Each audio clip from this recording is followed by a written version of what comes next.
Bonjour et bienvenue sur la chaîne Mon cerveau, ma réussite, dans laquelle je vous propose tout un tas de trucs et astuces concrets et faciles à appliquer pour former une équipe gagnante avec votre cerveau et atteindre tous vos objectifs. Aujourd'hui, je vous propose d'apprendre à écouter votre cerveau afin d'être plus efficace dans votre travail ou dans n'importe quelle tâche que vous êtes en train d'accomplir. Comme je vous l'ai dit sur une précédente vidéo, notre cerveau nous parle. Le problème, c'est qu'on ne nous a jamais appris à comprendre son langage, et donc en général, on a tendance à ne pas vraiment faire attention à ce qu'il dit. Donc en fait, l'idée, ça va être d'apprendre à écouter ce qu'il dit pour que vous puissiez lui apporter ce dont il a besoin, et du coup, de gagner en efficacité. On a vu la dernière fois que l'un de nos gros problèmes à nous tous, c'est la procrastination. À l'inverse, il n'est pas bon non plus de trop en faire ou de trop vouloir en faire et d'arriver jusqu'à l'épuisement. Et du coup, d'avoir fait quelque chose qui est soit mal fait, soit mal compris, soit mal mémorisé. Par exemple, est-ce qu'il vous est déjà arrivé, quand vous devez apprendre quelque chose, par exemple, de vous rendre compte que tout d'un coup, ça fait 3 fois que vous lisez la même phrase et que vous comprenez toujours pas bien ou que vous n'arrivez pas à le retenir, qu'il vous faut le relire une 4e fois, que les mots finissent par devenir un peu flous? Est-ce que ça vous est déjà arrivé en plein travail de commencer à bâiller toutes les 3 secondes, à vous en décrocher la mâchoire et puis à vous dire: «Non mais c'est bon, je vais y arriver», et puis vous continuez le boulot. Alors au bout d'un moment, effectivement, vous vous arrêtez de bâiller et vous continuez à travailler. Mais le travail n'est pas aussi efficace pour le coup. Est-ce que, par exemple, à un moment donné, vous vous rendez compte que vous êtes en train de penser à ce que vous allez faire le week-end qui arrive, ou dans 2 semaines, ou pendant vos vacances, ou le lendemain soir, etc. Alors que vous êtes en train d'effectuer une tâche importante et que tout d'un coup, votre cerveau part ailleurs. Tout ça, c'est votre cerveau qui vous parle, c'est votre cerveau qui est en train de vous dire: «Stop, stop, j'en peux plus, stop, il me faut une pause». Les pauses sont très très importantes, en fait, si vous voulez gagner en efficacité. Donc vraiment, l'idée, c'est d'apprendre à s'écouter, à repérer tous les petits signes qui font que vous sentez que vous êtes en train de baisser en efficacité. J'ai beaucoup d'élèves et d'étudiants qui me disent oui, mais il faut quand même que je le finisse, alors je me force. Et quand je leur dis ok, et à la fin, t'as passé combien de temps? En général, c'est beaucoup, beaucoup plus que ce qui était prévu. Est-ce que tu as l'impression d'avoir bien compris, d'avoir bien retenu? La réponse est toujours non. Donc, on veut se forcer, on ne veut pas faire de pause en fait par peur de perdre du temps. Mais en fait, ne pas en faire nous en fait perdre beaucoup plus. Parce qu'on va passer tellement plus de temps à comprendre, à mémoriser ou à faire correctement, que finalement, on aurait bien mieux fait de faire une pause avant pour reprendre dans les meilleures conditions possibles. Donc, ce qui est important, ce qui est intéressant, c'est d'abord de repérer, encore une fois, les signes.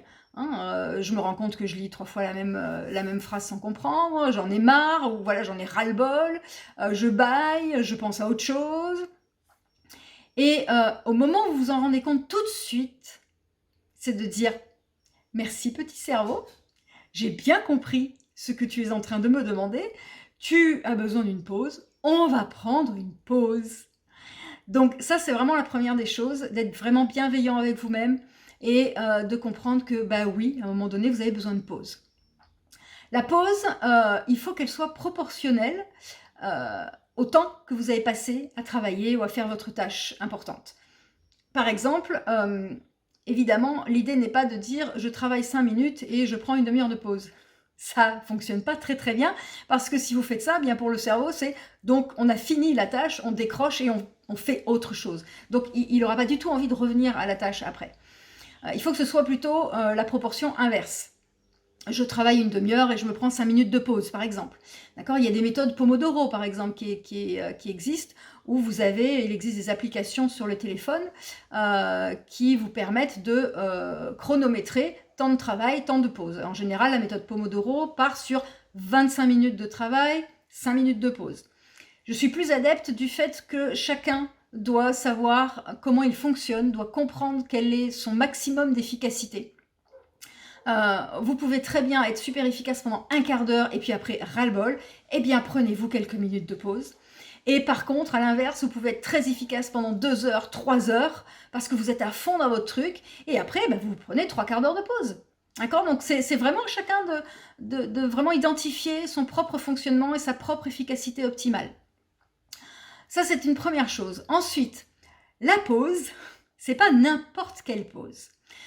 La pause pour votre cerveau, elle va servir à commencer à mettre en ordre toutes les informations que vous avez effectuées ou emmagasinées pendant votre temps de travail.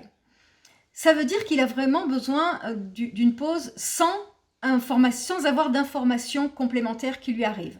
C'est-à-dire que la pause, ce n'est pas je prends mon téléphone, ce n'est pas je regarde un épisode, ce n'est pas je lis un bouquin, ce n'est pas je joue à un jeu vidéo, où du coup je vais encore être obligée d'être concentrée, etc.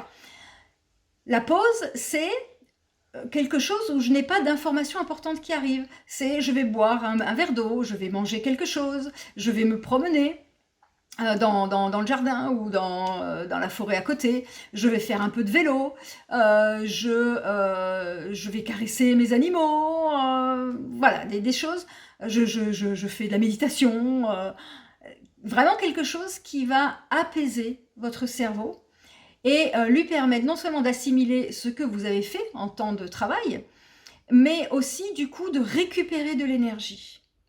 Et en récupérant cette énergie, quand vous allez vous remettre au travail, il va être reboosté. Et vous allez vous rendre compte que tout d'un coup, vous êtes beaucoup plus efficace. Tout d'un coup, vous lisez cette phrase que vous avez lue 4-5 fois sans rien comprendre et vous dites, c'est super simple cette phrase, pourquoi j'ai pas compris? Et là, vous redevenez efficace. L'efficacité suprême, elle est d'être capable de connaître à peu près son temps de travail maximum avant d'en avoir ras-le-bol, et du coup d'être capable de s'arrêter 5 minutes avant ce maximum. Si vous vous arrêtez 5 minutes avant ce maximum, eh bien vous vous arrêtez avec l'idée de je suis encore plein d'énergie, je suis encore bien dans mon efficacité, donc pour le cerveau, ça reste quelque chose de positif. Et donc après la pause, il aura encore plus envie d'y revenir parce qu'il sera resté sur une idée de positif, de ouais, je suis à fond dedans. Si vous attendez d'en avoir trop marre, il va quand même rester sur une impression un peu négative de plus trop envie de m'y remettre.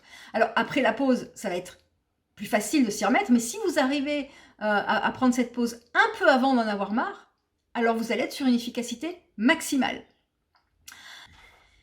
Et vous allez vous rendre compte, du coup, que vous allez vraiment gagner du temps aussi. Parce que au lieu d'étirer au maximum vos capacités, eh bien vous allez vraiment bien les répartir, garder une énergie positive et beaucoup mieux remplir votre temps.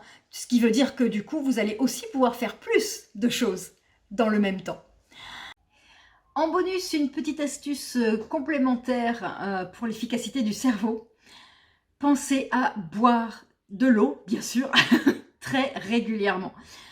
Essayez d'avoir tout le temps une bouteille d'eau sur vous, une gourde. Quand vous êtes lycéen ou étudiant, amenez-la partout. Quand vous allez au travail, amenez-la aussi. Si vous faites du télétravail, ayez votre bouteille d'eau à côté de vous.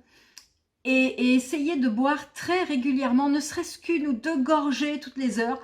Votre cerveau a besoin d'énormément d'eau pour être efficace, encore plus que notre corps. Donc, il faut l'hydrater très très régulièrement, surtout pendant la période où vous lui demandez de fournir de l'énergie intellectuelle. Voilà, donc ça c'était la petite astuce complémentaire que vous pouvez du coup mettre en place très facilement pendant vos pauses. Et bien voilà, je vous propose de tester cette petite astuce, ce petit truc, et de la même façon de venir un petit peu dans les commentaires, me dire un peu comment vous l'avez testé, qu'est-ce que vous avez mis en place, quels sont les signes avant-coureurs du ras-le-bol que vous avez identifié chez vous, au bout de combien de temps, comment vous avez géré temps de travail, temps de pause, qu'est-ce que vous avez fait pendant vos pauses. Voilà, de venir un petit peu partager la manière dont vous avez mis en place cette petite astuce.